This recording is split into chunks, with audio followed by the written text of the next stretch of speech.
Pensez un instant à une plateforme comme Amazon. On y trouve des millions de vendeurs. Des millions. Chacun travaille pour son propre compte, sans chef d'orchestre, sans plan global. Et pourtant, le résultat, c'est un marché mondial qui fonctionne avec une efficacité redoutable. Alors comment est-ce possible? C'est une vraie énigme et on va essayer de la résoudre ensemble. Eh bien, la réponse se cache derrière une expression très célèbre, la main invisible. C'est l'un des concepts les plus connus et peut-être l'un des plus mal compris de toute l'économie. C'est en quelque sorte le secret qui fait tourner les marchés. Alors on va décortiquer ça tranquillement pour bien voir comment ça marche. Pour bien piger le truc, revenons à notre exemple d'Amazon. C'est vraiment le puzzle parfait pour illustrer notre sujet. Une place de marché gigantesque qui tourne, comme ça, sans véritable tour de contrôle. Voyons un peu comment les pièces s'emboîtent. Alors, regardons ça de plus près.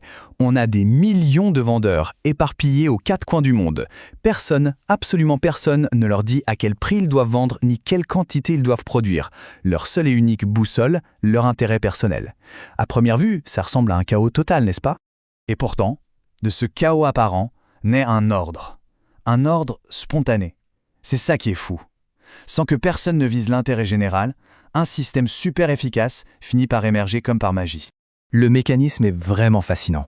Chaque vendeur, en ne pensant qu'à ses propres objectifs, vendre plus, livrer plus vite, avoir les meilleurs avis possibles, contribue sans même s'en rendre compte à un résultat qui nous profite à tous. Des prix plus bas, un choix immense et une efficacité redoutable.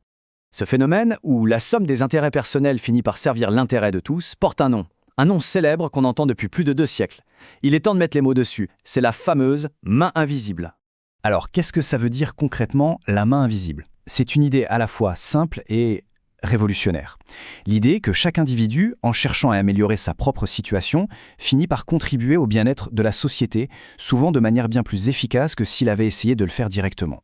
Autrement dit, le vendeur qui cherche juste à faire du profit est conduit, comme par une force invisible, à atteindre un but qui n'était pas du tout dans ses intentions, une bonne répartition des produits et des services pour tout le monde. Mais attention, ce n'est pas de la magie. Pour que ce mécanisme fonctionne, il lui faut un carburant essentiel. Ce moteur, ce qui fait tout tourner, c'est la concurrence. Sans concurrence, il n'y a aucune raison de faire mieux, de baisser les prix ou d'améliorer la qualité. C'est la compétition qui force les intérêts personnels à servir le bien commun. D'accord, mais d'où vient cette idée si puissante? Qui a été le premier à la formuler? Pour ça, il faut qu'on fasse un petit voyage dans le temps pour entrer dans la tête de son créateur, Adam Smith. Allez, direction le XVIIIe siècle. On est en Écosse, en plein siècle des Lumières. C'est là qu'un philosophe moral, devenu économiste, un certain Adam Smith, publie en 1776 un livre qui va littéralement changer la face du monde. La richesse des nations. Et il faut bien se rendre compte que son influence a été immense. On le considère tout simplement comme le père de l'économie moderne. Pourquoi? Parce qu'il a été le premier à décrire le marché non pas comme un grand bazar chaotique, mais comme un système qui s'organise lui-même, avec ses propres règles. Ok, mais si le marché s'organise tout seul, alors à quoi sert l'État? C'est une question absolument cruciale.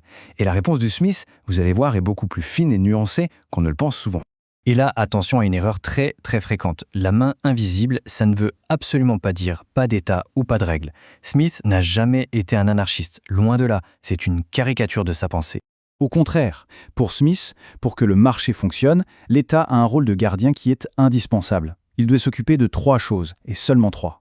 Premièrement, protéger la société des agressions extérieures. Deuxièmement, assurer une justice impartiale. Et troisièmement, construire les grandes infrastructures publiques. Et parmi ces 3 missions, il y en a une sur laquelle il insiste tout particulièrement, la justice. Pensez-y une seconde. Sans justice, il n'y a pas de protection contre le vol ou l'arnaque. Les contrats ne sont pas respectés, le droit de propriété n'est pas garanti. Bref, le marché ne peut tout simplement pas exister. Au fond, c'est une question de confiance. La justice, c'est le socle sur lequel repose la confiance. Et sans confiance, il n'y a plus d'échange possible, plus de commerce, plus rien. Tout le système s'effondre. Bon, alors au final, si on devait retenir une seule chose de tout ça, ce serait quoi? Le point crucial, le voilà. La main invisible du marché, elle n'est pas magique. Elle a besoin d'un gant solide pour fonctionner. Et ce gant, c'est un cadre de loi juste et respecté. Loin d'être des ennemis, le marché libre et un état de droit sont en fait les 2 faces de la même pièce. Pour le dire simplement, sans justice, il n'y a pas de marché. Point final.